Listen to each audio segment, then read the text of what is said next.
বৃদ্ধি পুজো হয়ে যাওয়ার পর আমরা আবার ওই জায়গাটাতে গেছিলাম কয়েকটা ছবি তোলার জন্য। তারপরে ব্রাইডের সাথে আমরা কয়েকজন থেকে গেলাম, ব্রাইডকে গায়ে হলুদের জন্য রেডি করালাম, আর বাড়ির সবাই মিলে গেল জল সইতে।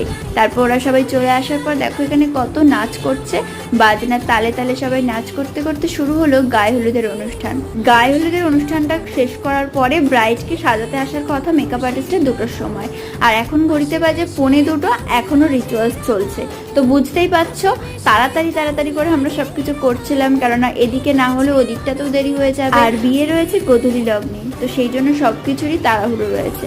এখানে মাসি কাকি সবাই মিলে গায়ে হলুদের অনুষ্ঠান করছে, আমরাও ছিলাম, তবে ছবি তুলতে গিয়ে ক্যামেরার সামনে আর আসতে পারিনি। আর এই পুচকু বাচ্চাদেরই সব থেকে কিন্তু বেশি মজা হয়ে থাকে।